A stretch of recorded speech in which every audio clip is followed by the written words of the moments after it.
Irish whiskey before luncheon. I would have thought perhaps that a glass of sherry, a nice Amontillado, would have been more appropriate. Welcome to episode 11 of the Columbo podcast, where we often contemplate Irish whiskey before luncheon. I don't think Tanner would approve of that. He would not. No. Your butler obviously has a different approach. A bit more relaxed these days. Yeah. Staff, not my butler. Yes, times have changed. Far more liberal. That's it. Ian, this is an episode we're going to look at, or we have viewed this week, which has a reputation that precedes it. Yeah, I've been well warned in our comments in our show notes from last week on Twitter and in other places that I should be very careful watching this episode and to anticipate one that's not quite as well regarded, perhaps, as some of the others. I think it's an episode that divides the viewers. People either dislike it or they hate it. That's some division, yeah. There certainly has been some uniformity in the responses. Even I asked on Twitter earlier tonight if anyone had anything they wanted us to mention about this episode that they remembered, and everyone who responded said, please mention that it's awful. In fairness, there are some fans. I mean, I know that on Twitter we have Richard Hinton. Yep. He is I think he enjoys it. So there are people out there who don't... There's one person out there who enjoyed this episode. There are people who don't despise it. I have to say, though, from my point of view, I don't think it stood out as miles worse than what we've just seen the last few weeks. Okay. I think that... we'll chat about it in more detail as we go along, but there's... I'm not happy. What I would say is that it feels like if this was any other programme, it feels like it's jumping the shark already.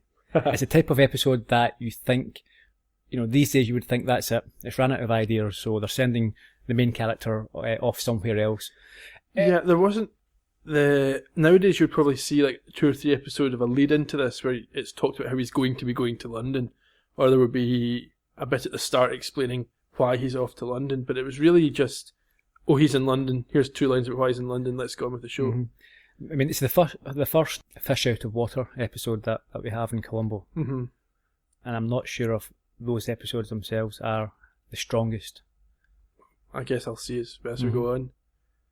Okay. Ian, let's have your summary for this week's episode.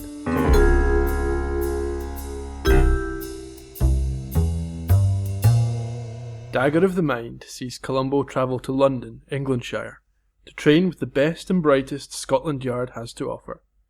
Meanwhile, across the city, a dress rehearsal for Macbeth is underway. The wealthy patron of the show, Sir Roger Havisham, has been led to believe the leading lady, Lily Stanhope, is interested in him romantically, but discovers that is not in fact the case. He threatens to cancel the show and blacklist Stanhope and her co-star husband Nick Frame. In the ensuing scuffle, he is accidentally killed. The visiting Columbo joins Scotland Yard's investigation and faces a challenge to prove that 2 local stars are in fact dastardly villains. But will he succeed before his flight back to LA departs? Will he indeed? We start outside of a theatre. Yeah, we've got a display up on the outside of the theatre showing who the stars of the show are. Mm-hmm. Nicholas Frame, Lillian Stanhope. How do you want to refer to the protagonists this week? Do you want to call them Nick and Lillian, or do you fancy Frame and Stanhope? Well, I think we've got an issue that my notes say Stanhope and Frame, and your notes say Nick and Lily. I could never remember which one was Frame and which one was Stanhope. Well, she's Stanhope, she's Lily Stanhope, he's Nick Frame. Tell you what, let's interchange it and we'll see how we go on. If folk get confused, they can tweet us angrily. So yeah, we see a sports car pull up outside of the Royal Court Theatre. But even before that, we open with the credits immediately and a flyover of London. For some reason, they don't go past the London Eye or the Millennium Dome, but they do seem to get most of the major landmarks. Missing. Yeah. We see a middle-aged man. He gets out of this sports car. He buys some flowers from a vendor. gives her a playful slap on the side of the face. He does. And enters the building. Yes, and inside the theatre, you have an actress arguing with her director. Yep, she seems very demanding. She's having a bit of a diva-ish strop. Perhaps, yeah. She throws a crown at him. But he seems to want to sort of pacify her, and there is a little bit of leeway there. Yeah. So he agrees to the demands that she is making. Yep. He gives instructions to a Miss Dudley, who's there taking notes. Miss Dudley. We don't see a lot of Miss Dudley. No. I remember as a young lad, I was quite partial to Miss Dudley in this particular episode. I can't say that she caught my attention at all. She was played by Sharon Johansson. Related to Scarlett Johansson? Could be her mother. It's Who not. knows? Born in Norway. She's an ex-Playboy model. Right. She was in a few movies in the 70s, probably most notably The Jerk with Steve Martin. It's not one that I've seen, but I have heard of that movie. Yeah, like I say, as a teenage boy, she caught my eye. And she has caught the eye of Nicholas Frame, because as he enters the theatre, she's taking notes. So there is the director that Lily is arguing with. Yeah. She's sitting beside the director taking notes on the production. Yeah. And Nicholas walks by, notices that she is scribbling, and suggests that perhaps she might want to go over her notes in his changing room, his dressing room, later in the evening. A little bit cheeky. Certainly because it's in front of his wife, who we find out that the actress that Lily is his wife. So they're a husband and wife team. Yeah, it's a bit of a carry-on moment, I would say. Mm-hmm. Lily interrupts him. She must be used to this type of behaviour, I think. Maybe it's more for show as opposed to genuinely. Yeah. Genuinely Yeah, that because way. they seem happily married. They certainly do. He throws flowers to her on the stage. The director seems very harassed. He's trying to get this production, this professional performance together, and he's exasperated. Yeah, he's not happy with the way that his leads are behaving at this stage, I think it's fair to say. The director actually asks if he is drunk, and he seems very relaxed about things, Nicholas does. Yeah, he's not concerned. And he tells the rest of the cast to go to the pub for a drink at lunchtime. That's it, they all get sent off. Not sure if he's got the authority to do that. Is the director not in charge? I suppose once your name's above the door as the star of the show, you've got a bit more power than you otherwise would. The director allows them to break for lunch, and then Nicholas and Lily, they sort of laugh together, and he asks her if she fancies being a star on Broadway next year, and he says something along the lines of somewhere else at Roger's expense. Yes, and we don't know it at that moment, but this is critical. Yeah, this is the first indication of motive here. Yeah. So we're then back into the theatre that night. Yeah. Or certainly at night. And we see a man in the rain. He has an umbrella. He does, and it looks like he's kind of sneaking in. It's all a bit surreptitious. It doesn't want to be noticed. Yeah. And he's looking at the poster outside. And we see that this is a Sir Roger Haversham production. That's it. And the man enters an empty theatre, and he goes to the dressing room of Lily Stanhope. Yeah, but she's still there, so it's obviously not so late that everyone's gone home. She calls him lover. She does. In what type of way? She calls him lover in a affectionate way. Very similar to how Goldie used to call people lover in Blueprint for Murder. Yeah, we couldn't take too much from... I don't think... Was it Blueprint for Murder? Was it? Yes, it was, because she was there when he was waiting for his tests. Yes, it was. Yeah, so although you might initially imagine lover had certain implications, having previously watched that other episode where it was just a friendly term of endearment, I couldn't immediately draw a conclusion, but very shortly thereafter the impression is given that Stanhope and this gentleman are in some way involved. She's quite surprised that he is there because apparently he never attends dress rehearsals. Yeah. He appears very unhappy. And she begins flirting with him. Yeah, she refers to him as Roger. So we discover that he is Sir Roger Haversham, the producer. Yep. And she suggests a rendezvous at the weekend, and that her husband, Nicholas, will be unaware of this. Yes, but he's not buying it. No, he certainly is not. He goes into a rage, and he pushes her, and as he grabs at her, her pearl necklace snaps and dismantles and displaces all over the floor. Yeah. And he says that he knows that Nicholas is aware of their supposed relationship. Yes. And in fact, Nicholas is party to this seduction. So he realises or feels he's being played for a fool here. He does, and he's not happy about it. No, and just then, Nicholas himself arrives in the dressing room, and Roger tells him that he knows that he is involved in this plot to use him, and he calls him a conniving panderer. I like this turn of phrase. I must admit, I didn't know what a panderer was, so I had to look it up.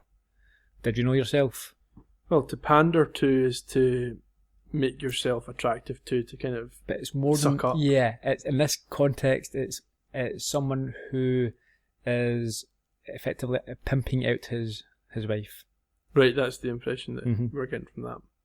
So Roger then describes their motive. In fact, we have a clip here. Describes it perfectly. Let's have a listen. You conniving panderer. You put her up to every bit of it. He's gone out of his mind. He's come straight out of a Victorian novel. And all just to lure me into reopening my theatre, into backing you, and into playing angel to a has-been leading man and his aging ingenue. Listen to him. Be quiet. Listen. So he doesn't mince his words. Gets right to the point. That's it. And he tells them that he is cancelling Macbeth and that no theatre will ever work with them again. But here he's made a critical error. He's in a theatre and he's used the word Macbeth. I was going to say that, yeah. Do you feel comfortable using it yourself, Ian? Well, I'm not in a theatre, it's not a problem. Is it only in a theatre, or is it if you're a performer? You should never mention it. Or is it only in the hallowed walls of a theatre? I would imagine it's one of these superstitions that has many versions.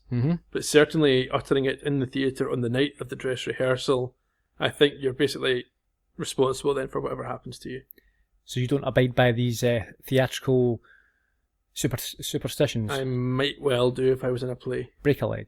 Yeah, but yeah, it's clear that Haversham has made a critical error here.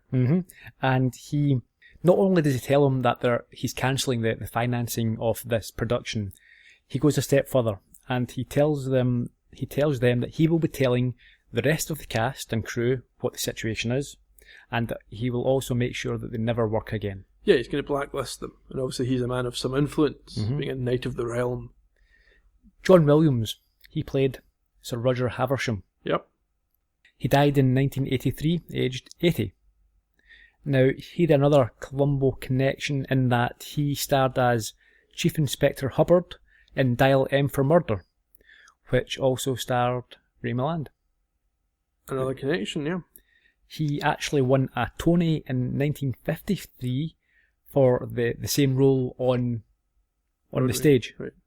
So the stage version then became a movie. He was also in a lot of sort of large films with illustrious cast. He was in Sabrina in 1954 with Audrey Hepburn and Humphrey Bogart. To Catch a Thief in 1955 with Grace Kelly and Cary Grant.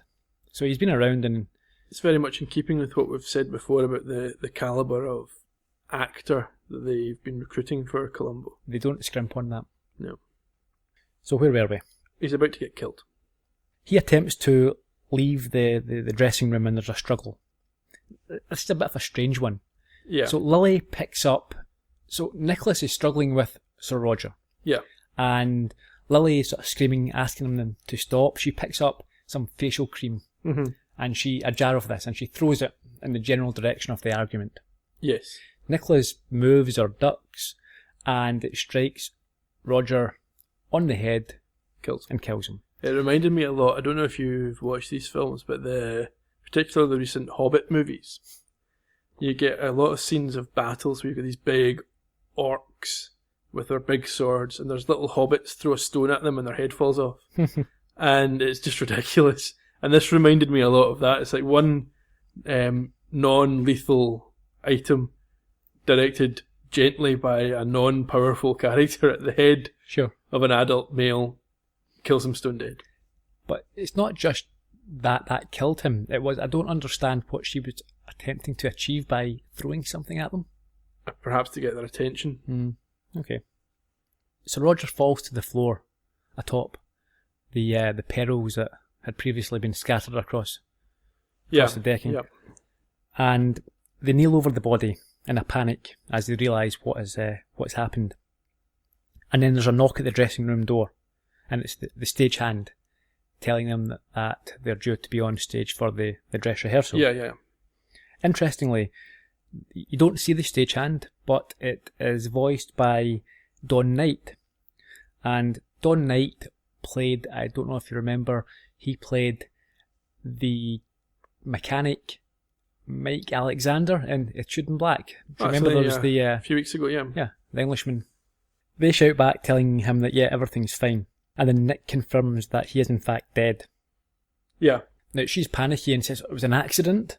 Yeah, you'd think, well, it's an accident, there's not a problem here. She might get in a bit of trouble, but it's nothing critical. But they come to the conclusion that there is absolutely no chance that because of Sir Roger standing, that anyone's going to believe that there was a struggle involving him and that he was in any way not the entirely innocent party. Yeah, and also you've got the long-standing theatrical tradition of the show must go on. Mm-hmm. And if there's a body discovered backstage, the show will not go on. Very true. We then see the camera pan to a very large trunk that could quite obviously fit a body. Yes, conveniently. Bit like the one in Deadweight. Yes. It might well be the one from Deadweight. It could very possibly be. We then see them on stage, and Nick is performing in full dress to the director, and Lily appears on stage to perform also. Now, as they stand off stage, Lily tells him that she has called Roger's gentleman's club, and they have told her that he wasn't there that evening. Okay, so they're covering their tracks to make sure nobody knows he was in London. They're trying to find out, they're trying to establish where he was. Yeah. And the club told her that they thought that he was home alone all day, which is 20 miles from the theatre. We're back in the dressing room. Yeah. And as Lily enters, she finds a handyman fixing some plumbing. Yeah, Captain Stereotype here. Oh, he's quite a ridiculous character, isn't he? I think it's one of these things where you see the actor having a great time playing the role, but the realism of it doesn't quite fit with perhaps what they're looking for. No, I mean, you can tell that what's happened here is that they've told him to be as English, working class, cockney English as possible for this American audience. Yeah, and I think you're probably underestimating your audience there.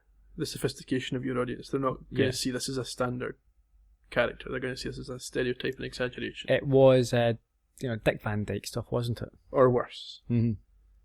Yeah. In fact, I was tweeted earlier tonight. She said that he makes Dick Van Dyke sound like Laurence Olivier. I think that's probably fair enough. Actually, funny you should mention Laurence Olivier. The pairing of Frame and Stanhope apparently is a loose sort of parody on Laurence Olivier and Janet Leigh, who were married for 20 years and obviously great stage actors. So that apparently is the basis for this relationship. And it's the first time we've got a pair committing or killing. It is. And it would be the second, am I right? The second female killer. I'm just trying to work out if there's been any secondary female killers. I think you're correct. Mm-hmm. Yeah, because the only other previous one was Lady in Waiting. Yeah. Beth. So she finds this handyman, Joe. He's fixing the plumbing. He wants to move this trunk where the body is now obviously hidden. Yes. She's panicking. Yeah, she sends him away and he takes great offence. She tells him, come back tomorrow. So the performance is over. Both have now changed into their normal attire. And Nick says that he's found Roger's car and he's brought it round towards the exit. Yeah.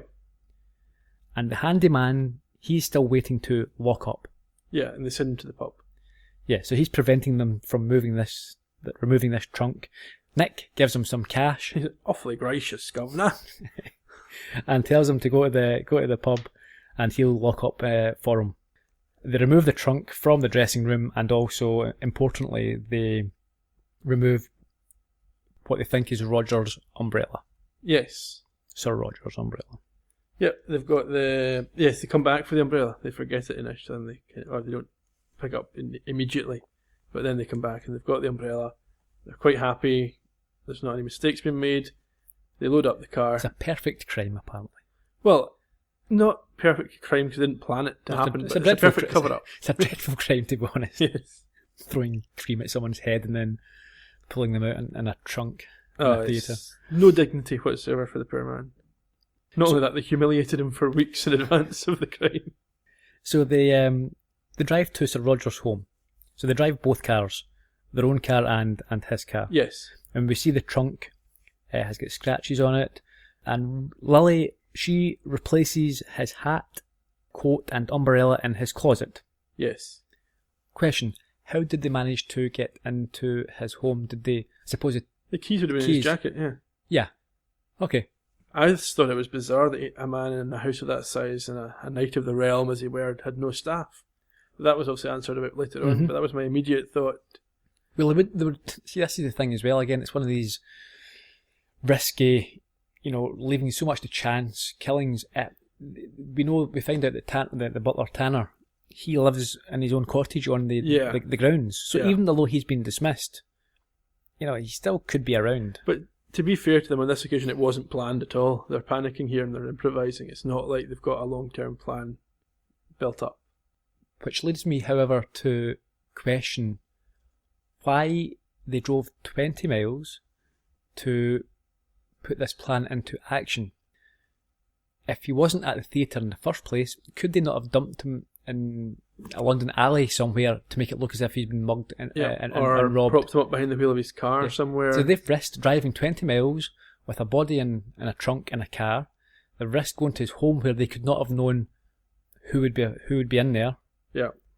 And to make it look as if it's been an accident. Simply make it look as if it's been a random mugging on the street. It definitely looks like a panicked measure. Yeah, these guys aren't criminal masterminds, are they? No. So, what we see is Nick opens a book, and it's a Alice in Wonderland, and we find out it's a first edition Alice in Wonderland. A very valuable book, yes. It must be in Roger's study, I think. Library study, yeah. And he places the book face down on a table. Then they have placed his body at the bottom of his stairs to make it look like a fall has taken place. Yeah. And Nick places his spectacle case inside his pocket. They leave with the trunk in Nicholas's car. Yeah, and they clearly feel things have gone well. They think, that was easy. The thing here, to mention as well is that this is quite obviously an American house. This has not been filmed in... So you don't think that the whole cast and crew have been shipped to London? No, I don't. And I think we know that the vast majority of this was filmed in California. Makes you wonder why. Oh, it's the miracles and the deviousness of TV. But why did they bother? A number of reasons. Specifically, to this show, there are good reasons which we can discuss later, I think. But just in general, why would they want to send everyone? It costs a lot of money. Sure, I understand that, but why did they bother having an episode set in London if they weren't prepared to go and film in London? I don't know. I mean, I reckon that Columbo, that's now its second season, it's gathered a lot of a big fan base in the UK, and they want to perhaps encourage it to grow that UK fan base, and they think this is a good way of doing it. It's a mistake. Possibly. And I wonder maybe if it was trailed heavily as a big deal. Columbo goes to London. This is a new and exciting thing. I wonder if any of our listeners maybe would remember how it was originally advertised as part of the first run. Yeah, that would be interesting to know. How can they get in touch, Ian? Well, comments on the show notes on our columbopodcast.com website. Been a great conversation there, particularly in the last week. We've had a good number of folk chipping in and getting involved, so always welcome to go there. Also, Twitter's an easy one to get hold of us, at Columbo Podcast. and just let us know what you think about this issue or any other. We're now off to Heathrow. Yes, this is an interesting one. They show a sign that says Heathrow Airport, but they never refer to it as Heathrow Airport. They call it London Airport. Mm-hmm. I don't know if that's for ease of understanding or because there's some commercial reason. Maybe they're not. Maybe they can show the sign, but not allowed to mention it. Perhaps they've bought archive footage, Yeah. but they haven't. There's maybe some commercial right to using the name. I don't know. Mm-hmm. We see a London bus and we see the plane land, and then we see passengers waiting to have their bags inspected at customs, and it's quite quaint now, isn't it? How they line up their little bags, and it's not particularly well organised or very secure. No, there's no random searches or racial profiling going on at the check-in desk. And we hear the airport staff or customs staff, and they're talking about Scotland Yard being there but losing a big VIP that they have coming in from the States. They clearly don't know who it is they're waiting for other than by name and They think it might be description. They think it's a movie star or someone with massive wealth. But it's not. It's not. We see Columbo squeeze by unnoticed. It's quite a trope, isn't it, here? It's a mega trope. Lots of people don't recognise him in this one scene. So he's not only not recognised as a cop, he's also confused for some kind of unusual person who likes to look through women's underwear and their luggage. We have another trope immediately, because he asks about his missing luggage and he mentions that it is his wife's. Yeah. Yes, he's got a purple bag with flowers in it or something like that. The staff aren't hugely helpful. They point him in the direction of, I think, luggage inquiries. I don't know if that thing he says he's already asked there, there's nobody there, they can't help him. Clearly his bag is lost. But he sees one that looks a bit like it and he goes to claim it. We see staff, they're mentioning that they can see no movie stars or senators, I think they say, but discover it as a detective. Yeah. And we see Columbo on the floor, and he's got a burst open suitcase. Yeah, he's rifling through this woman's unmentionables, and she's not very happy, and the police are not very happy. No, he's apologising. He's on the floor trying to pick things up and put them back in. It was an accident, honest. I didn't mean to touch her underwear. I didn't mean it. And after a lot of this comic confusion, Sergeant O'Keefe arrives. And they realise who Columbo is. Yeah, well, they've taken him aside for questioning about the bag at this point. And O'Keefe shows up and it all gets resolved and they work out who he's meant to be. Both parties seem very respectful and grateful to have met up. Yep.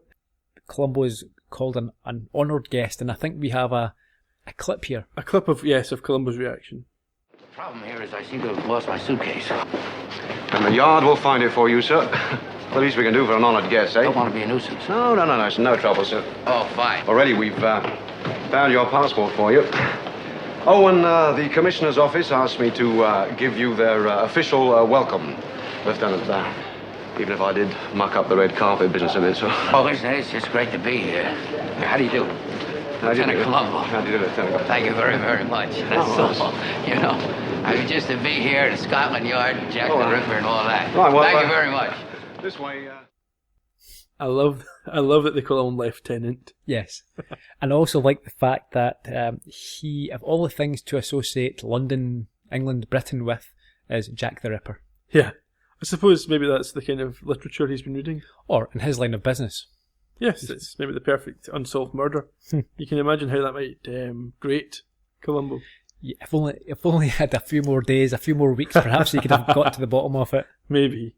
So then we see they leave Heathrow, and we have some establishing location shots of London. Yep. Now, this is one of the scenes that really grates with me. One of the way Columbo acts. He's excited about the changing of the guard at Buckingham Palace. So, before we get to that, he's driving through London with Scotland Yard with professional people. Yes, he's there on business for work.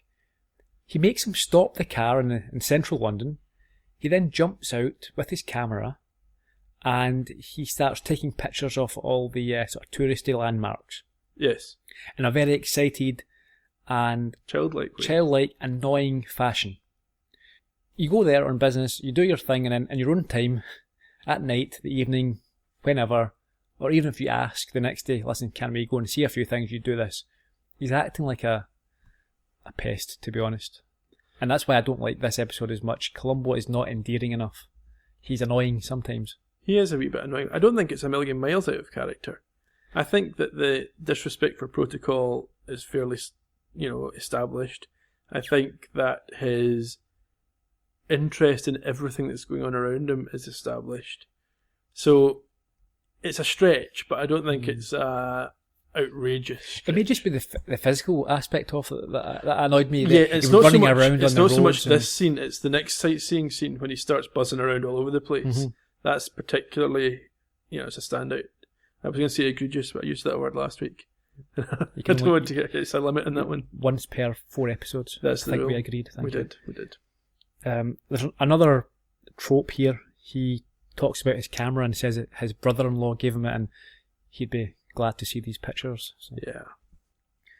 We're next off to Scotland Yard.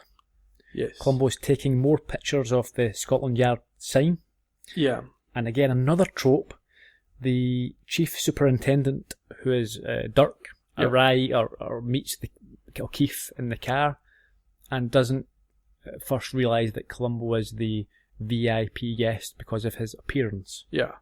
So this is the other thing. It's just there's just so many Columbo tropes and cliches in this episode that maybe they're expecting a lot of new viewers, so they're going over. But then they have done it in every episode. Yeah, I think you're probably right there that they're maybe hoping to pick up a lot of UK-based viewers for the first time, and they're re-establishing Columbo's personality. Yeah. And Dirk informs Columbo that they have a change in their schedule. I suppose we should probably explain why Columbo's here in the first place. Well, he's here to learn from the best. I mentioned it in my summary. And that's quite quaint. Yeah. These days, I don't think that the States would be sending too many cops, certainly cops with Columbo's experience and record, across to Scotland Yard in order to learn from them. Now, I may be doing Scotland Yard a disservice here, but I can't see that happening. I think, as well, it's a much smaller world. We've got much more electronic communication. I think there's a lot more sharing of information between agencies that I don't think it's quite the same as, Scotland Yard isn't a mystery to the LAPD or any other American force now. It's not like an ivory tower that they can't penetrate.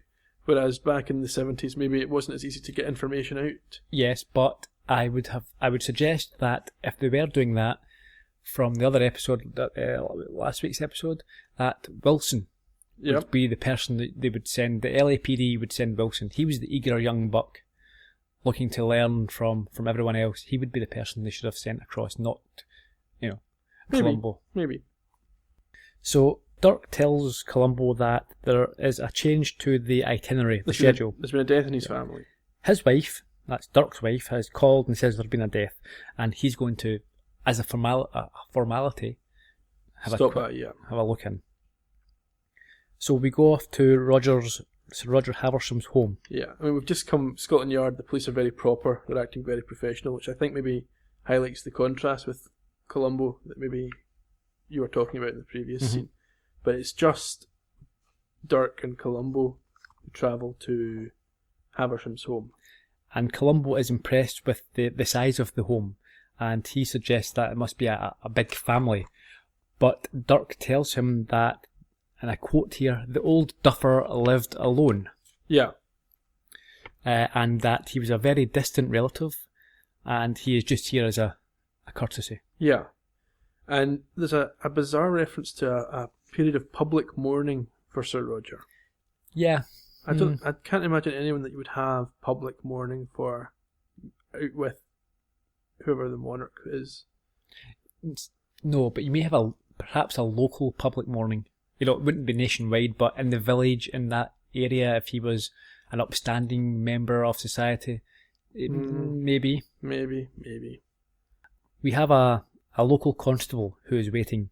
Yes, whose accent Columbo cannot understand. It's another cliche. I don't like this at all. He's giving it the old sort of governor, apples and pears type. Oh, yes. Horrible. Salt of the earth type, this fellow. And he explains the situation. The cop tells Dirk and Columbo that he thinks that Roger was upstairs reading, and he came downstairs for some reason, and he fell as he did so, and and killed himself, done himself in. Yeah. Dirk says he's going to go and speak with the servants. So again, not the staff, the servants. Yeah.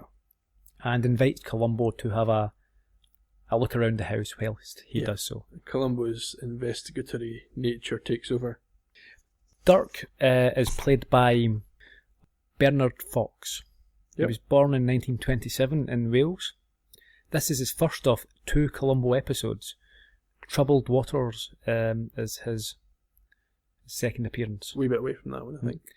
Well known for, again, big character actor over the years, but he was in Bewitched, Hogan's Heroes, and 1997's Titanic. Yep. So Columbo goes for a mooch around. Yeah, he's trying to see what he can see. And he notices, he gets into the study. This is where the book was left. Yeah. And he notices a signed picture of Lily on a table and an open book.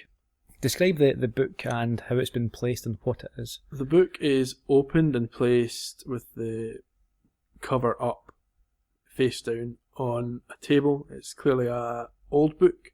It appears to be Alice in Wonderland, and we later find out it is a first edition Alice in Wonderland. And Columbo's not happy with the condition of the book. No, he's quite old school and has been taught not to damage a book by placing it down like that. I'm much the same. Nothing drives me mad quicker than people who break the spine of their books or fold over the corners of pages. There is another episode of Columbo where he mentions that very act. It's disgusting. The lack of respect for books. There should be more respect for books. You've got a Kindle, have you not, Ian? Yes, but I've not used it for over a year. I also have a wall full of books. So Columbo sees a bell cord for servants, and he gives it a tug. Elaborate one, yeah. Yeah, he tugs it, but there's no audible noise. Yeah, he assumes it's just ornamental. Then he notices the poster of the play. Yep. And realizes that the woman in the poster is the same woman in the signed picture. Yeah. He then has a sly look around and opens up a drinks cabinet. He's quite. I think we heard about this earlier on, didn't we, at the opening of the show? Yes, this is the scene. So he has a little sniff at the whiskey, and this is where we have Tanner's introduction. Yes. Tanner is fantastic. I think it's one of those parts, the traditional English butler, where if you get the right actor, they can do a lot with it. To me, he is the only reason I would rewatch this episode. I love his performance. I think that in many of the scenes, you'd actually need to watch it. It's not what he says. So if you're just if it's on in the background, you won't notice it. But if you watch his expressions, he's quite he's got a sneering smile that he looks down upon you. He's got a condescending sneer for to him. Someone who works for people, he Yeah. seems to be a bit superior. I think he probably knows as well. He doesn't feel inferior. He probably realises that these people who he works for he's involved in this environment of theatre producers and actors. He doesn't, it doesn't hold them up as gods and idols, and he probably sort of has a little laugh at their lifestyles. But yeah, if you just watch his performance and his grin, he's absolutely fantastic. Yeah. Columbo mistakes him, so the trope's reversed here. Columbo sees him dressed in his tuxedo. Yep. And thinks that he is a friend of the family. Yes, he doesn't pick him for a butler at this point. No. And again, we see this sort of sign of the times and the apparent respect that he has, because Tanner refers to Sir Roger as his master on several occasions. Yeah, it's quite sad almost to see someone refer to another person as being inherently superior. I don't like it. So he confirms that Columbo was the person who rang the bell. And Columbo asks why Sir Roger did not ring the bell last night if he wanted something from downstairs. Why would he have went downstairs himself? Yeah. And Tanner tells him that, or suggests that his master may have been quite respectful. And it was after 7 p.m. and therefore he would attend to himself. Yeah, but I think we need to take this in the of having seen the whole episode and knowing where we go with Tanner. I think we need to look back on this slightly differently, because I think he's more manipulative than you initially give him credit for. So while he's giving this as what appears to be a straightforward answer, it could just be that he is not wanting to commit to anything beyond status quo. Mm-hmm. He's not going to give Columbo anything if he can avoid it. He's not going to admit to anything or confirm anything. Tanner is more, as you say, conniving. Tanner is more devious and cunning than the murderers in this episode. Yeah, and I think they don't set it up well enough at this point, and they round it up too quickly at the end, but it's a good part of the episode. And of course we have the murder mystery cliche of, at one point, Tanner, the butler, being suspected of doing it. Yes. So, Dirk arrives in the scene and explains that Columbo is over to learn some of the newest techniques of Scotland Yard, and Columbo is amused to find that Roger was wearing his Harris tweed whilst reading. Yeah. As he can't even, he can't himself wear a tie even when he's reading. He needs to be in an open neck shirt at the very least. Yeah, but again, Tanner's not committing to anything, and I think we must assume from what we find out later that Tanner knows he can't have died in the house. So these are the things, the little issues that Columbo has a problem with. Yeah. So it's the book being left face down.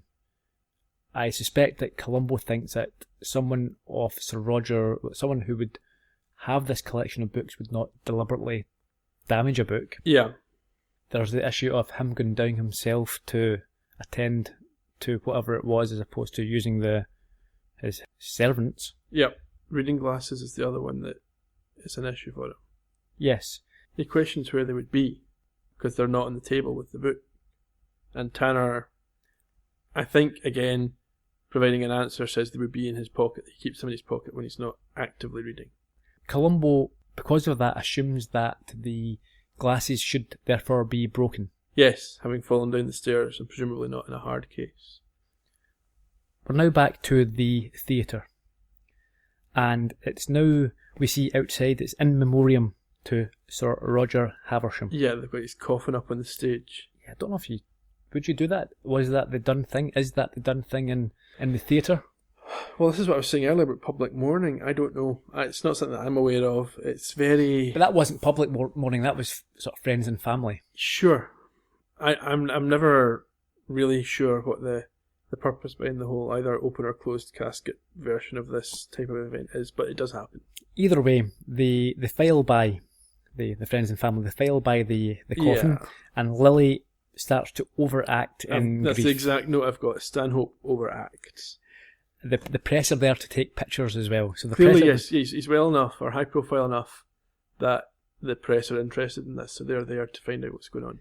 So Lily and Nick pretend to be aghast at the press, but still manage to pose a little for their snaps. That's it. And Columbo's there. Nicholas is talking to the press. This is an odd moment, as Miss Dudley, the director's assistant, as she walks by, she's quite upset. He looks her up and down and advises, in a very carry-on-like way. Yeah, like I said earlier, carry-on theme. Yep. Stiff upper lip, as he looks her up and down. Yeah, highly inappropriate. Certainly at a funeral. Yeah, or public mourning ceremony, but yes. So Nick tells the cynical press that the show must go on as Rog would have wanted it that way. Yeah, we are theatre people. This is how we respond. Lily, she's crying, and Columbo is there. He offers her a handkerchief. And he again is massively inappropriate here. So as far as he's concerned, at this point in time, she's in tremendous grief. Yeah, he's never met her before. Never. And says he wants to take a picture with her, but not now. This isn't the right time. Well, don't say it in that case then. You don't go to a funeral of a stranger and start talking about taking pictures with her. I think in his judgment, he's trying to, again, do the understated thing. I'm just a fan. I'm not a insightful fellow. you know. Yeah. She says that Roger was their dearest friend and that he persuaded them to put this production on. Yeah. And Columbo asks for tickets. He does. For that show tonight. Yeah. She thinks he is press, but he says that he's a visiting fireman. But that's just an expression. I've never heard of that before. Don't know what he's talking about. I don't know. Perhaps you don't say you're a policeman because that people don't like to hear that. So you say, "Oh, I'm a fireman," rather than a policeman. I don't get it. I didn't understand. My initial guess was that he was using it as a reference to a guy who puts out metaphorical fires rather than actual fires. Or is it an equivalent of a busman's holiday? I don't know. Unless it's just a mistake that Columbo makes. Maybe he thinks he's making a particular reference that isn't a real thing. Again, maybe some of our wizened listeners who know more about this sort of thing than us can help us out here. Provide some insight into this one. That would be great. Thanks, guys. Yep. So, but he tells her that he's actually a cop and he's tagging along with Dirk. Yeah. And Lily overhears Dirk confirm that they are having an autopsy. Yeah, and there's going to be an investigation. And we see Columbo manages upwards here, or manages it sideways, Dirk very well.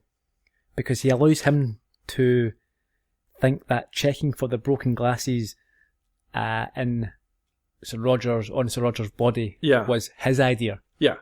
But it wasn't. It was Columbo who kind of led him up to on it. that. Yeah. And Stanhope and Frame are obviously concerned at the idea of an investigation.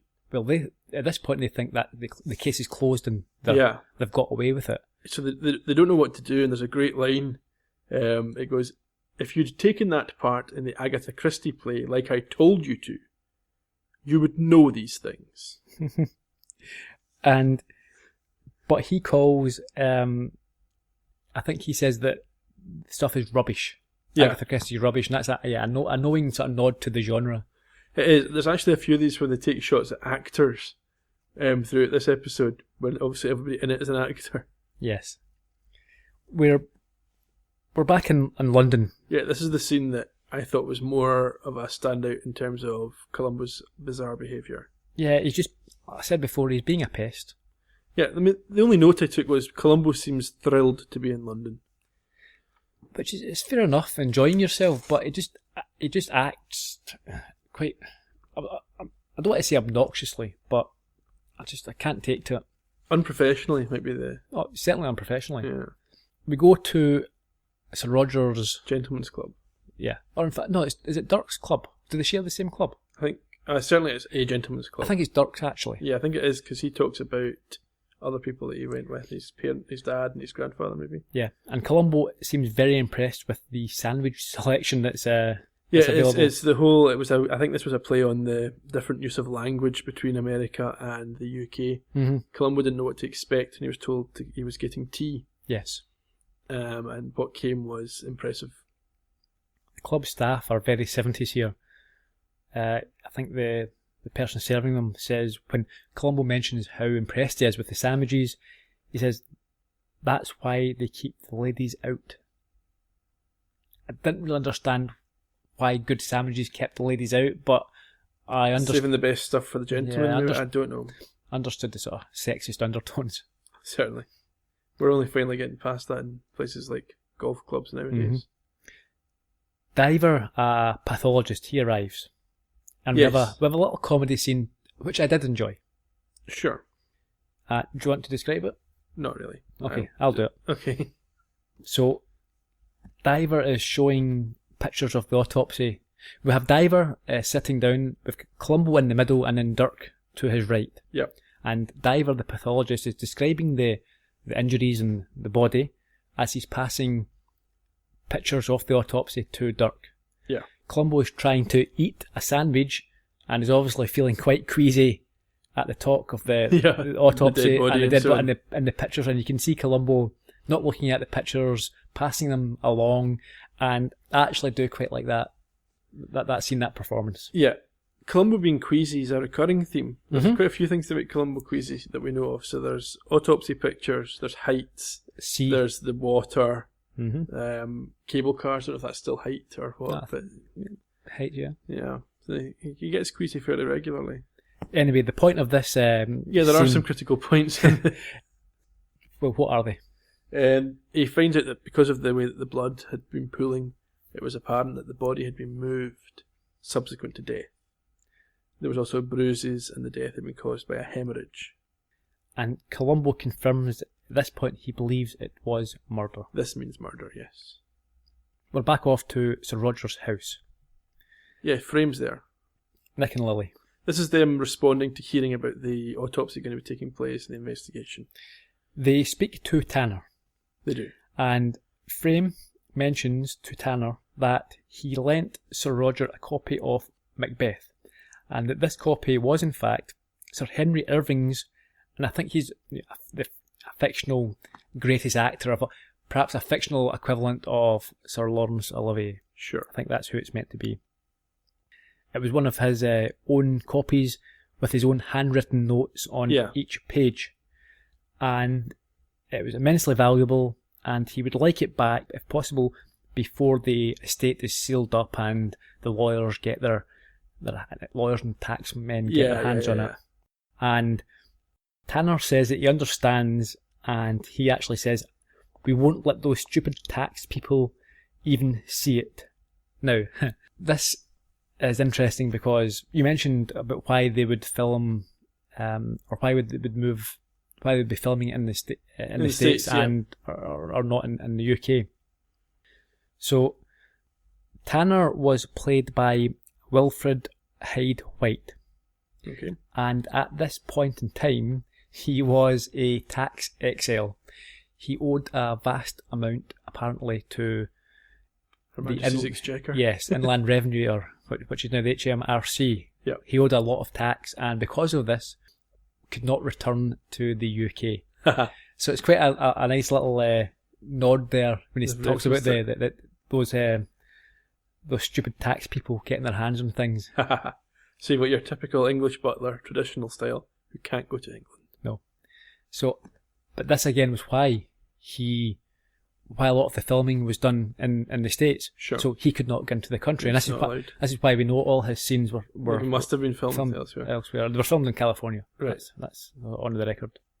I think, going back to the plot, this is an interesting point, because I suspect that this is probably the point where Tanner realises, or is confirmed to Tanner, that Frame and Stanhope are the ones who are responsible for the death. Mm-hmm. He may have suspected it previously, but I think he probably knows now, when he returns wanting to talk about a book, that given what we think Tanner knows, we think he knows Roger went to London, to the theatre where they were, and then turned up dead. Tanner is no fool. Yeah, so I'm pretty sure, although it's not indicated, and again, we're having to use our own, we're having to imply that or infer this rather than it being given to us, and I think they could have done this so much better. It's frustrating because it could have been a great thread through the episode about Tanner, and they don't do it. They just leave it until the end and chuck it all into one scene. But I suspect if we take what we learn at the end to be true, this must be the moment when Tanner realises these are the guys that did it. Yes. And that maybe will affect how he behaves going forward. So Frame goes into the house with Tanner to get this book, and Lily remains outside walking in the grounds.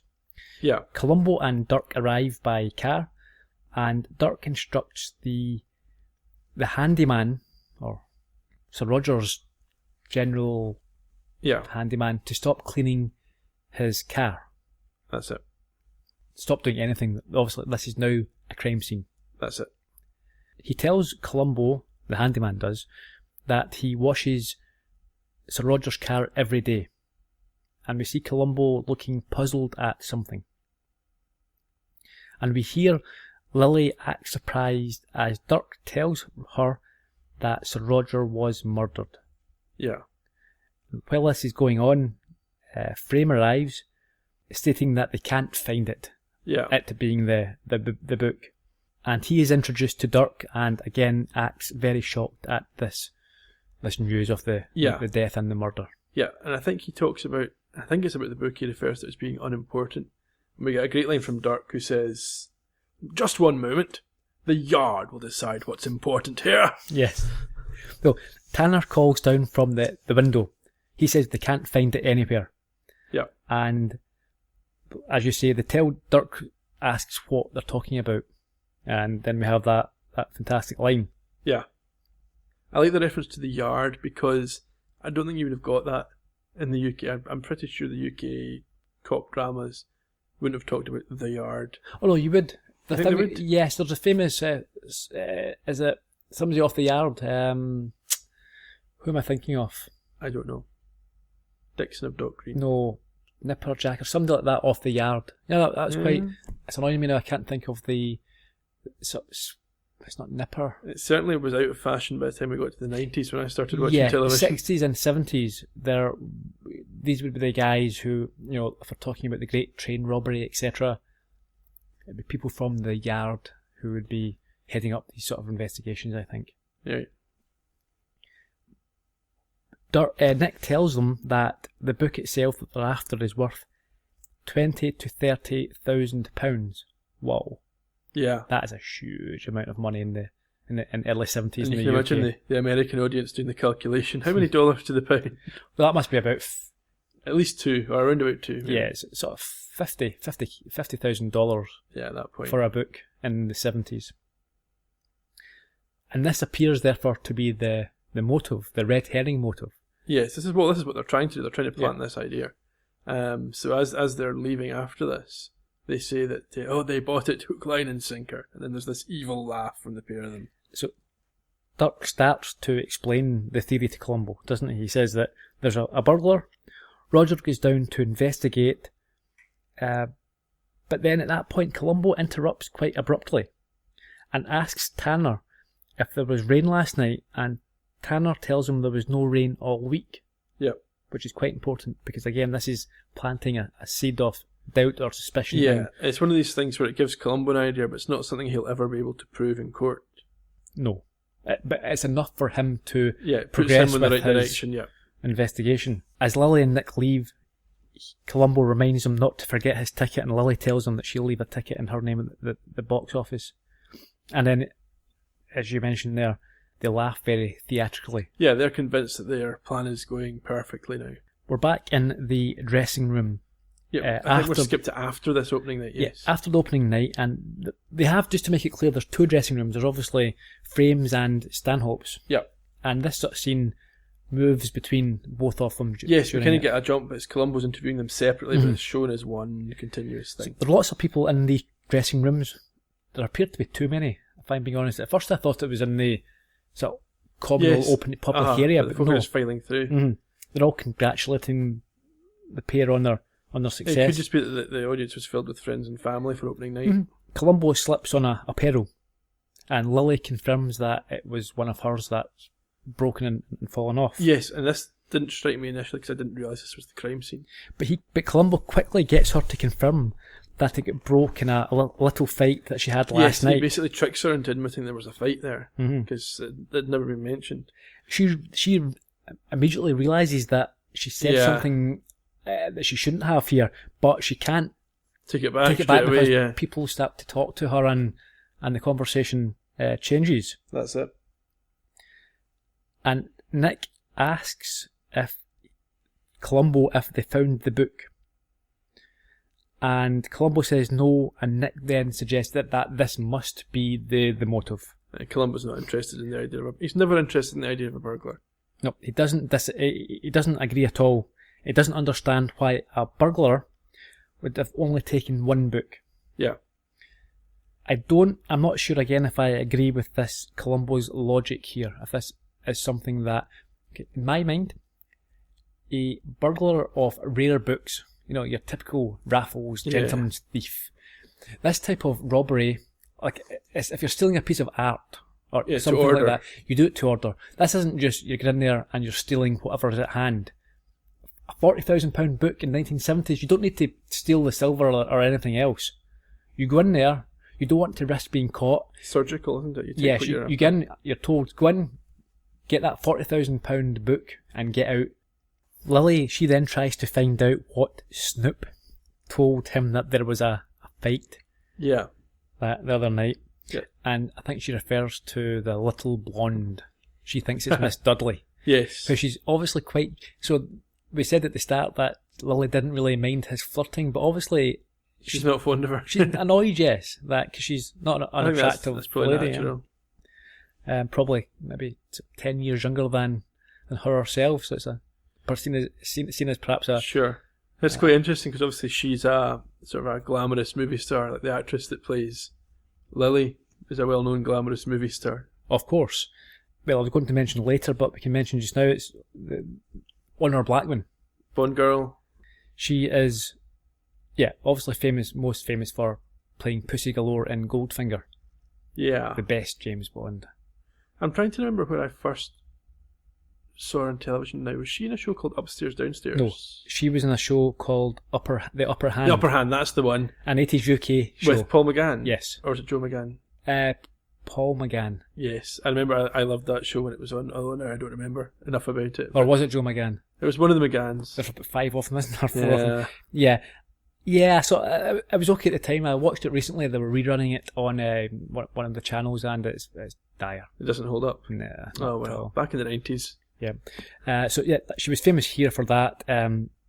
She also played Catherine Gale in Avengers from 62 to 64. Right. Born 1925 and still going strong. Yep, still active. Still very much so. Columbo tells her that it wasn't this little blonde, it was in fact the Joe, the handyman. But Lily tries to play it down. She says, look, they always have these little fights, it means nothing. Yeah, and what's happening here is Columbo's going back and forward between Lily and Nick, and he's putting the theories to them, and this is where they are responding in a way that he finds unusual. Mm-hmm. And Columbo mentions the rain on the hood. And there's a little confusion. He's putting his theories in there, yeah. And we have another little confusion about the language because Nick doesn't understand the hood at first, and then he says, you mean bonnet. Yes. And he tells him that it was dry at Sir Roger's home, but it did rain in London. Yes, and they both have an answer to that. It rained in lots of places. Mm-hmm. Nick obviously understands, however, what Columbo is getting at, and says that Tanner would surely have noticed if Sir Roger had left. Yeah. But Columbo says no, he's obviously asked him, and Tanner didn't notice. Yeah. And then he throws in a little jibe about how Lily may have known Roger better from what he has heard. Yes, a little subtle dig there. As I mentioned, the scene is cutting between Columbo talking to Nick and talking to Lily in their respective dressing rooms. Yeah. And we see them giving similar or identical answers to Columbo's questions. Which would obviously pique his interest. And they tell him that they had a sort of harmless argument fight and that her necklace was broke during that. That's what happened, according to them. And then Columbo commends them on their performance, which they don't take too kindly to. And Columbo says that he didn't mean to stay so long, but Nick, riled by the previous comment, said that he believes that Columbo did mean this, and he goes off on a rant. Yeah. After the rant, Nick apologises. There's no hard feelings apparently, and Columbo keeps prodding because he says that they must have a special relationship or understanding, because that he and his wife, another mention of Mrs. Columbo, can never agree on what was said, or when they had arguments, what they agreed on. They can never get the story straight. Yeah. And, well, we have in fact got a little clip here of what Columbo thinks of the situation. Yeah. And you both must be exhausted. I don't know how you do it. With innocent, loving hearts. Good night, Lieutenant. Well, whatever it is, it sure must be most unusual. The reason I say that is because, when my wife and I try to remember what happened yesterday or the day before, well, we don't agree on anything. And you two, you not only agree, you use almost the exact same words to tell about it. Good night. Good night. I think he's pretty much letting them know here that he's onto them. Yes. We've seen this moment in previous episodes where Columbo indicates to the killers that he knows. He knows. He can't prove it yet, but he knows. I think what he does is he makes them feel worried, and in many cases what happens is they are compelled to try and dissuade him by doing something else, and that just leads them to make more mistakes and panic. Expose themselves, because he maybe thinks he doesn't have the evidence. He wants them to give him something more. Columbo leaves, and as you say, they look very worried. Yeah. We're outside the theatre here, and Joe the handyman is telling Lily and Nick how great they were. He's basically looking for a tip here. I think that's what he's always doing. He's always looking for a tip of some kind. He helps them into their car, and Nick notices that Joe has an umbrella, and a very particular umbrella. Yes, they realise it is in fact Sir Roger's umbrella, and they piece all this together. So what's happened is, on the night of the killing, when Joe was in fixing the plumbing, he has taken Sir Roger's umbrella by mistake. Yeah. Maybe not by mistake. Maybe he decided to pilfer it. Perhaps. Because you would notice, surely, even if they're very similar, I mean, I think it was quite ornate, you wouldn't accidentally pick, unless they're identical, you know if it's your umbrella. I think that's actually a good point, because he does seem unnaturally fond of his umbrella in this upcoming scene. He seems quite proud of this new thing that he has. He's keeping it close. Mm-hmm. So Nick gives him his tip that he was after, and Joe heads off to the nearest pub for a few drinks. It's a traditional boozer. Yeah, I wasn't sure if it was maybe part of the theatre, if it was like the stage bar, or if it was next door. Next door, I think it's probably frequented by the theatre, the actors. Sure. And Nick and Lily obviously have a plan here. They need to get this umbrella back. Yeah, well, they come up with a plan very quickly, yeah. So they get into this boozer, and after buying him drinks, playing darts with him... Yeah, it's just Nick that goes in. Lily stays in the car. Yeah, she waits in the car. She's quite worried. Yeah. But eventually, after perhaps several hours by the looks of it... Well, he's tried to take the umbrella right at the start, and Joe's not for letting go of it. So he stays there. He stays with him. Buys a round of drinks for the pub. More drinks. Yep, gets to the point. Darts. Eventually manages to get this umbrella, and he leaves. Yes, whether he's still safe to drive, it's not clear, but he does it anyway. Yeah. And then sometime, we don't know, again, this isn't clear how long it takes, but as Joe leaves the pub, Columbo comes from the theatre to meet him. Columbo's, he's outside in the rain, and who knows how long he's been there. Yeah, I don't know why. But he obviously hadn't seen them, because he was genuinely surprised when he finds out that Nick was in there. So what happens is that Joe leaves and Columbo accosts him in the rain. Yes. And he asks if Sir Roger was in the theatre yesterday. And Joe says definitely not. He never attends dress rehearsals. Columbo doesn't like this. No, this is not the answer he wants. Doesn't fit with his story, his theory. Yeah, and he's getting a lot of sort of pushback on his theory in this episode. And Joe actually realises at this point that his umbrella has been taken, and tells Columbo that Nicholas was in the pub earlier, drinking with him. Brought everyone around. Columbo seems satisfied in the sense that this now makes more sense to him. He's now starting to formulate a clearer picture. Yes. I think he makes the connection between the missing umbrella and Frame having been in the pub. He realises the umbrella is going to play a pivotal role in cracking this case. Yes. So we're back off to Sir Roger's house with Lily and Nick. They've got the umbrella, and what they're there to do is to try and swap over. Yeah, so you've got Frame gets Tanner out the way, Lily goes to swap them and finds the room's empty. Yes. So she can't drop it back. So she steps back out the room, still has the umbrella, and they make their excuses and leave. Well, yeah, they're informed that the room has been emptied because his stuff's been taken to the Wax Museum for an exhibit. And that's the information that they need, so they're off to the Wax Museum. And they leave at some speed. Yes. And as they do, they're driving, and Columbo is coming in. Yep. He's being driven into the house, and they nearly crash into them two in their car. It looked to me like Columbo was in a black cab. Yes. Traditional London taxi. Which is a bit of an expensive ride out to this house. And 20 minutes away, Yeah, I mean, Tanner opens the door, And we hear Columbo tell him he wants to speak to him about an umbrella. And then the scene ends. Yeah, but in the time from them leaving, like Frame and Stanhope leaving to Columbo arriving, Tanner's gone back to his room and changed into his dressing gown, which he wasn't wearing. It does seem maybe it wasn't right outside the house that they passed. The next scene is one of the scenes that I think that why I dislike this episode. It's absolutely ridiculous. Yeah. So they realise it's in the wax museum. So these couple of muppets, amateurs, think that they can break into the wax museum. Now, even in the 70s, they're not professional thieves. Why do they think they're risking getting caught for murder here? Getting caught, how are they going to explain when they get caught, or if they get caught breaking into a wax museum? How can they? What's the explanation? The chances of them getting caught are massive. Yeah, I would imagine the best they had was we wanted to see the wax impressions of ourselves before they were open to the public. Terrible. Hate this scene.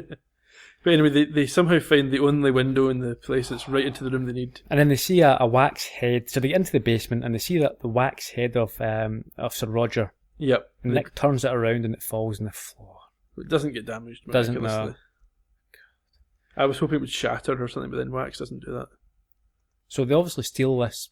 They obviously swap the umbrellas. Well, it's not clear if they've made it out in time because Columbo arrives, but they have. Yeah, but Dirk and Tanner, they're upstairs as the manager shows them where the waxwork of Roger will be presented. Yeah. Then they go to the basement and they look in Sir Roger's storage hamper where all his stuff is kept. They find the umbrella. Yep. And it's the correct umbrella, and Columbo is stunned. Yes, because he's obviously explained to Dirk his theory. And this is not what he expected. And they brought Tanner, who can confirm if it is or not the umbrella. So it's like... Yeah, so Columbo's assumed they won't have had a chance to swap it yet, or to do anything with it yet. So he's going here to prove it's the wrong umbrella, but it's not, it's the right umbrella, and Tanner lies to the police. Because Columbo asks if anyone has asked about an umbrella recently. And he says no. No one. Now, the note I've taken here is why did Tanner lie? Which just goes to show that they haven't successfully, or at least for me, they hadn't successfully introduced the idea of Tanner knowing. Yes.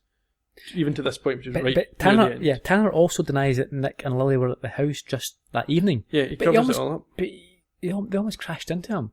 He could quite easily. Columbo didn't recognise it was them in the car. Yeah, but how do we know that? He says that. Columbo says it was a sports car like the one they drive, and he gets told that there are a lot of English cars in England. Yeah. Columbo can... Oh, this scene, I hate it. I'm going to be honest. It's the slow-paced writing. It's just terrible. Columbo says he can feel a draft in the back of his neck, and immediately surmises what's happened. They've obviously broken in through this draft. My interpretation was that he didn't feel a draft. He was just saying that to segue into his new theory that he'd just come up with. Well, either way, it's just horrible. I'm sorry, Ian. I don't think it's that far off. Typical for Columbo, though. He just comes up with a theory, pulls it out of his... I can't... No. Sorry. You don't like it? I don't like this episode, and I hate this scene. It's terrible. It's not very compelling. I have to agree with that. And Dirk is quite amused, and he thinks that... I think he mentions that Columbo has been chasing wild geese. He says at least it's an American wild goose we've been chasing this time.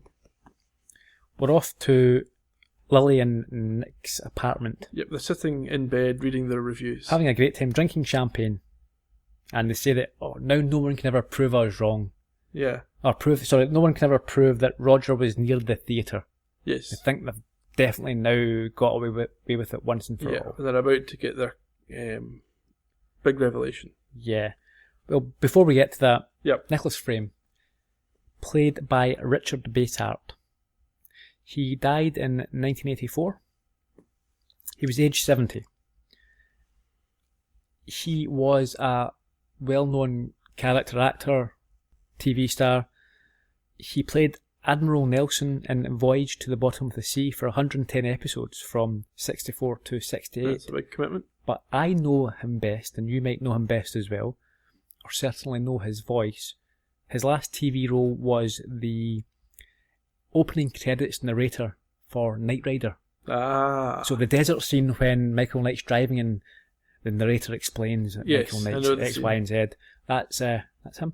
Well, there you go. That's a very high profile. A Cult role. voice of our childhood. Yes. Anyway, they're in bed. Yeah. Doorbell goes. Nick answers it. Now, I assumed that it was Columbo. Did you? I'd actually typed "It's Columbo," So did I. and then I scored out and replaced it with "It's Tanner." Yeah. And he answers, to find Tanner. And Tanner's brings him at The Guardian, the newspaper. Yep. And he starts his butlering duties. Yes, he has some starts acting like the butler. croissant, Yeah. And he basically instills himself as a position of a staff member. Yes, and they want to know what's going on. I just have to say this again. Just want to repeat his performance is the only highlight for me of this episode. He's just fantastic. He's good, but I just feel that they missed a trick here. They could have had this thread running right. I've said it again, don't get me right wrong, from the start of the episode. I agree. I just mean his performance. What he done with his performance Yeah, is no, he does a good job.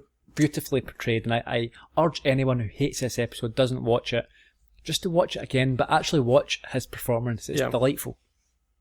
Anyway, Tanner admits that it was he who had informed Roger that he saw Nicholas buying tickets. Yes, he's explaining that as a butler, his loyalty is to his master, and that is absolute. Mm-hmm. And that he was also aware of the situation with the umbrella, but he has kept it quiet, so he has not told anyone anything about it. Yeah. Effectively here, what's happening? He's blackmailing them. He wants a job with them as the butler. Well, they have killed his source of income. Yes, and he knows that. Mm-hmm. So he wants to work for them. Yeah, he's saying, "I will be doing this for you. You'll now be. I'm now your butler." Cough up. That's it. And Lily, she realizes this, and well, we have a really nice scene here. We've got a clip. Okay, let's just listen to it. Yeah. Oh, yes, it might interest you to know that your concern about a certain umbrella hasn't been mentioned to a single soul. But I do hope that certain other umbrellas have been properly disposed of in the river by now. Tanner, what sort of wages would you expect working for us? Oh, madam, don't let's talk about that until after breakfast.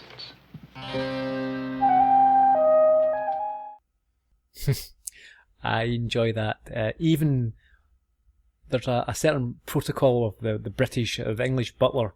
Even at a point where he is blackmailing someone, you don't discuss business until after breakfast. Very proper. Yeah, there's still certain standards, Ian, that have to be met, aren't there? Well, that's it. And we kind of move on now to a kind of elongated conclusion to the episode. So you've got Columbo looking at Big Ben. Yes, we have. They're walking along the banks of the Thames, and it's just cliche after cliche here. We have Dirk mentioning Sherlock Holmes. We see a London bus, a London phone box. We see Big Ben, and we have Columbo just finishing his fish and chips. Bit greasy, but he enjoyed them. Yeah. I'm sorry. You've just had a major plot twist, and instead of building on it, you're giving us this stuff. Mm-hmm. This was disappointing. Back outside the apartment of Lily and Nick, and they're loading up a bike onto the back of their sports car. Yeah, it's not really very clear why. They've obviously got a plan. We don't know what that plan is. Yeah.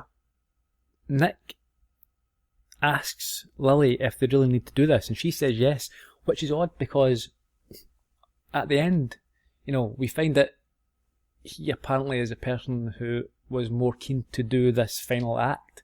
Lily accidentally killed Sir Roger. Yeah. But in this scene, he is asking whether or not they have to do this, and it's her that's actually... Yeah, so she's pushing him to do commit this, yeah. a further crime. Mm-hmm. And a more serious crime. Mm-hmm. Where do we go next, Ian? We're off to Tanner's hut. It's not his hut, it's his cottage. Well, whatever you want to call it. This is quite a spacious hut. A spacious cottage on the grounds of Sir Roger's estate. Okay. Call it a shed? No, we'll call it a cottage. Okay. It's very nice. Yeah, it's a bizarre scene for me. Tanner and Frame are a wee bit anxious. They go into the... Well, Tanner arrives and he's carrying books, isn't he? He's got he's got a bag of a brown paper bag of books. Yeah. So we assume perhaps they've told him, yes, you're our butler. Here's what we need you to do. They agree that he is going to send these books to a P.O. box. Yes. That's apparently the plan. Yes. So they've taken his books from Sir Roger's house, and then they're going to send it out. They can't have them found on the... Yeah, well, that's not Frame's plan, though. No, it's certainly not. He's always suspicious. You see him pulling on a pair of leather gloves. Yep, and then the scene ends. Yeah. If I'm blackmailing someone, and he approaches me, and we're alone together, and he pulls on some leather gloves, I'm getting out of there immediately. Certainly. Yeah, he pushes him into his cottage. Hut, yes. And then we see later that night a maid from the main house. She's calling, looking for Tanner. Yes, and she gets a bit of a shock. Huge shock. She enters his cottage. He's hanging there. There's a scream. It's quite horror-esque. And the reveal, I did enjoy that. It was a bit more dramatic than normal. You don't... Yeah, the legs hanging, it's quite a gruesome sight, isn't it? Yeah, it's a little bit, dark. Now we go... So, Tanner's obviously... Yeah, some time now expires. Yes. Because we come back to Columbo reading in the paper. The impression we get is that they've concluded that Tanner killed Sir Roger and hung himself. Yeah, okay, so Columbo's on a park bench. Yeah. And as you say, reading a paper. Did you catch the headline? I didn't. The butler did it. The entire front page is recording or documenting this murder. So anyway, this is the conclusion that Tanner's committed the crime, hung himself, and they found evidence. There's a whole lot of books he'd been stealing under the floorboards. Columbo's not convinced or happy with this, is he? No, he doesn't think Dirk's convinced either. No. So O'Keefe arrives and he tells Columbo, we've found something, and Columbo thinks it's related to the case at hand. Yeah, but it's not. It's his suitcase. They finally found it just as he's about to leave. Which leads me to ask, now here's another thing, Ian. Oh dear. They've only just found his suitcase. What has Columbo been wearing on at least 3-4 days? Yeah. He's wearing the same clothes. Well, he wears the same clothes every episode. Yeah, we're assuming he changes his shirt and his underwear. Are we? Yeah, I'm going to give him the benefit. I think we could maybe do a special episode on that. Yeah, possibly. But we know in this case he didn't have a suitcase.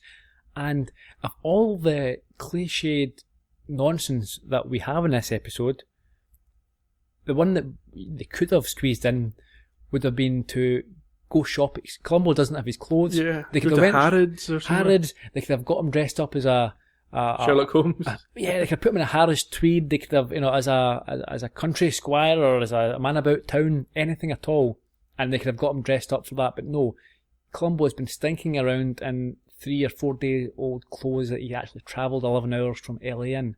Yeah. So another gaping weakness in this episode. I think it's interesting that Columbo doesn't smoke very much in this episode. No.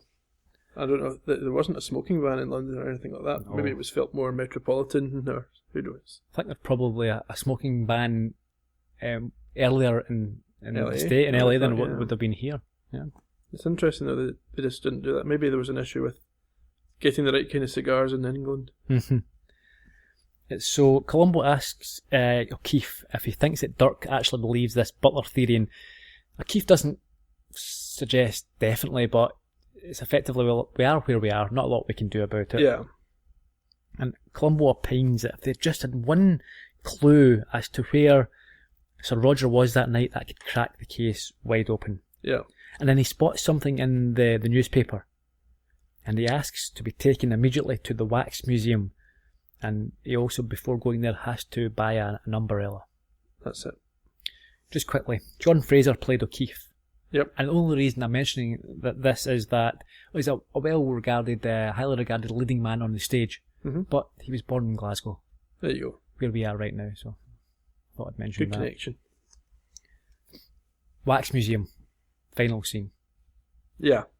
Oh, this was my least favourite part of the episode, and there were some bits I didn't like earlier. Nick and Lily arrive to an adoring crowd, and they're signing autographs. Adulation, isn't it? Their first night performance. In fact, presumably they've now had their run of Macbeth, and it's gone very well. And here's the thing.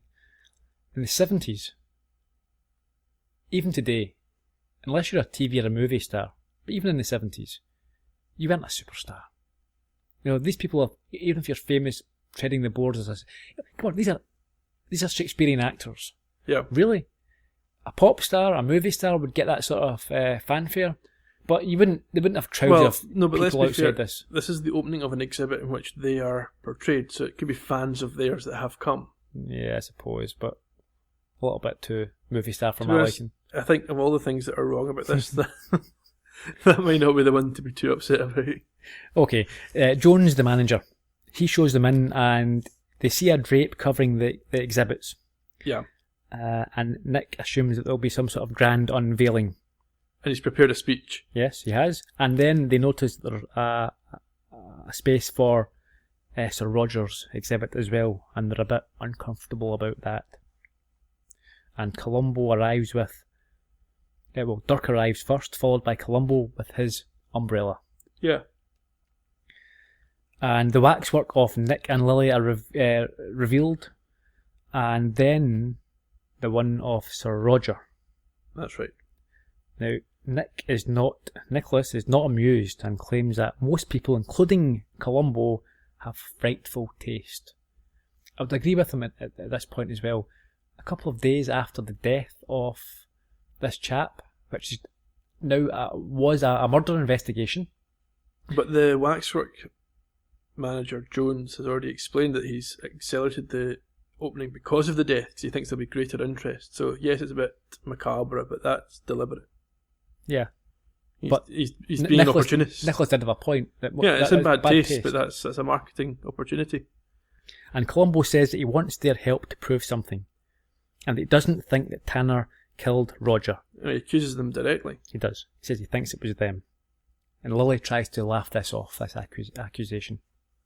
Yeah, Columbo kind of has a coughing fit, and then he explains about the pearls and how if the umbrella had been in that room, there'd be a pearl in it. Let's find out. You immediately spotted this massive plot hole, didn't you? Yeah.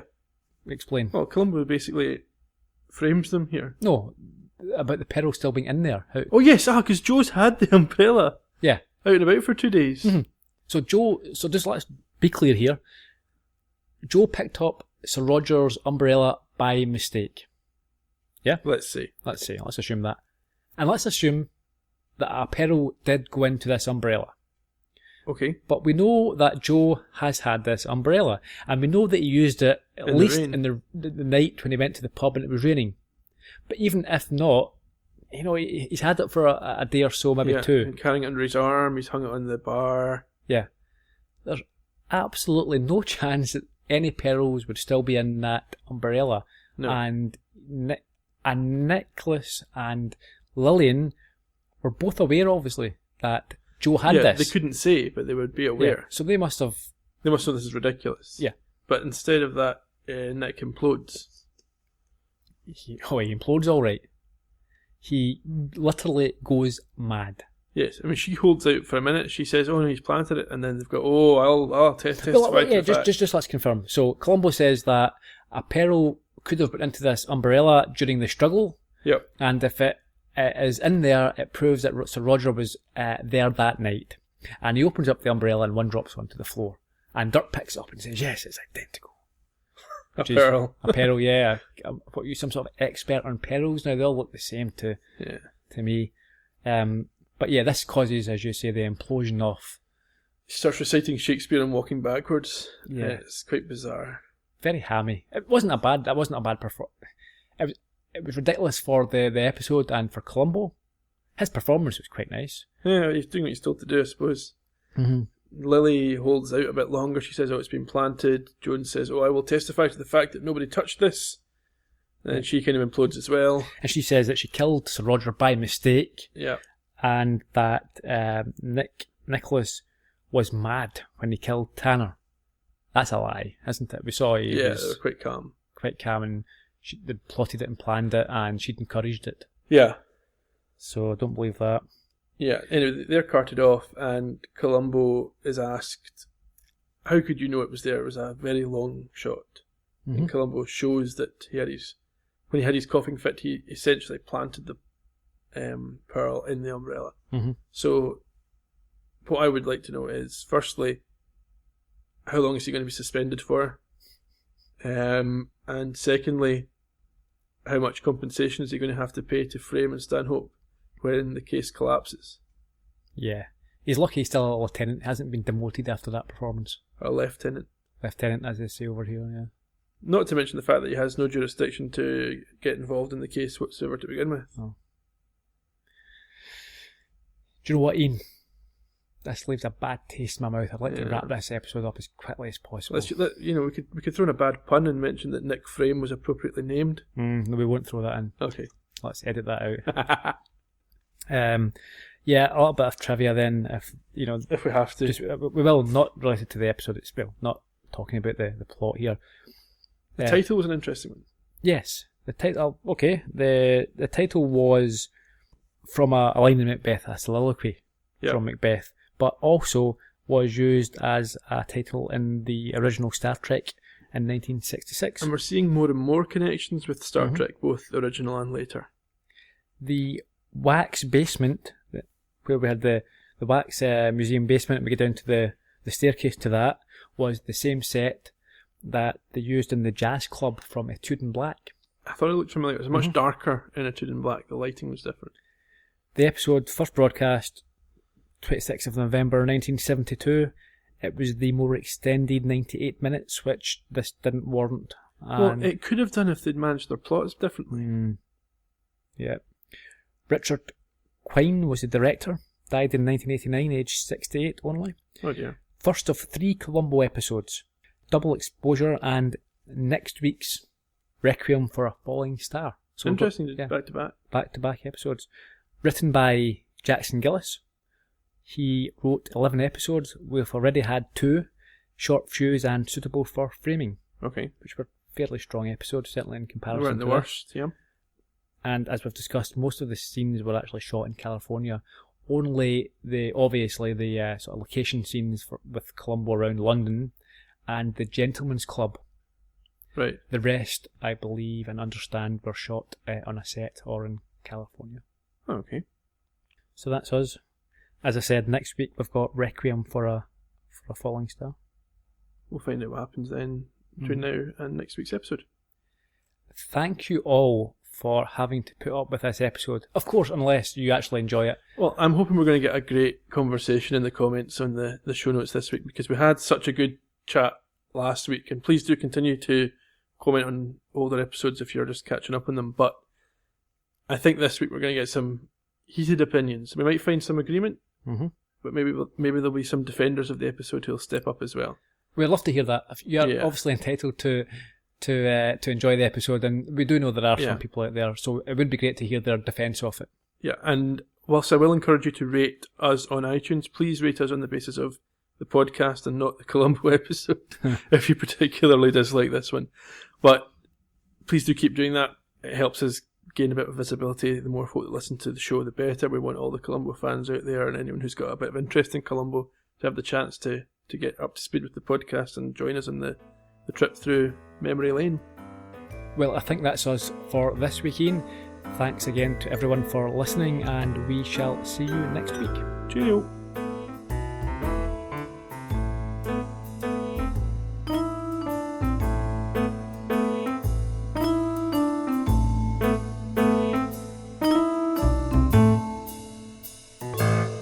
You have been listening to the Columbo podcast from Heard Yet Media.